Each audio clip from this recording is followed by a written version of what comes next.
ఆశీర్వాదమైనా, ఏ ఈవైనా, ఏ వరమైనా ఎక్కడి నుంచి వస్తుందంట? అంటే దేవుని దగ్గర నుంచి రావాలిగా. కానీ దేవుడి దగ్గర నుంచి వచ్చేదాకా కాకుండా చాలామంది ఏం చేస్తున్నారు? అడ్డదారులు అలాగా, మోసాల ద్వారాగా. అందుకే ధనాపేక్ష సమస్త కీడులకు మూలం అంటుంది. ధనము సంపాదించుకోవడం తప్పు కాదు, కానీ ఎలాగైనా ధనమును సంపాదించాలనే ఆపేక్ష, కోరిక మనల్ని అడ్డదారులు కూడా నడిపించడానికి కారణమవుతుంది.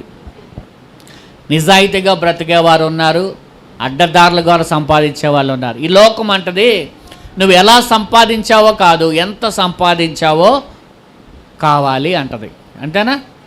ఈ లోకంలో నువ్వు ఎలాగా, అది స్మగ్లింగ్ చేసావా, ఎవరైనా మోసం చేసావా, ఎవరైనా అడ్డదారుల గుండా అక్రమంగా సంపాదించావా అనేది చూడదు. నువ్వు ఎంత సంపాదించావు, అబ్బా వీళ్ళు బాగా సంపాదించారురా, వీళ్ళు బాగా ఉన్న వాళ్ళు అయిపోయారురా, వీళ్ళ దగ్గర వాళ్ళు ఎలా సంపాదించినా వీళ్ళకి అనవసరం, వాళ్ళు సంపాదించారా లేదా అనేది ముఖ్యం. కానీ దేవుడు అలా చూడ్డు. దేవుడికి నువ్వు ఎంత సంపాదించావో కాదు, అది నీతిగా యథార్థంగా నువ్వు సంపాదించావా లేదా అనేదే ప్రభు చూస్తాడు. దేవునికి స్తోత్రం.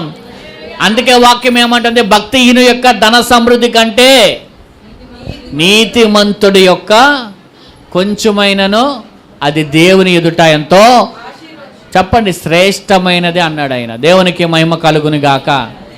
అక్రమంగా సంపాదించే 1,00,000 రూపాయల కంటే నిజాయితీగా సంపాదించే 100 రూపాయలకి దేవుని దగ్గర విలువ ఉంది.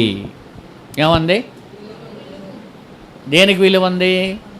అక్రమంగా సంపాదించే 1,00,000 రూపాయల కంటే నీతిగా కష్టపడి పనిచేసిన 100 రూపాయల దగ్గరే విలువ ఉంది దేవునికి. దేవునికి స్తోత్రం కలుగును గాక.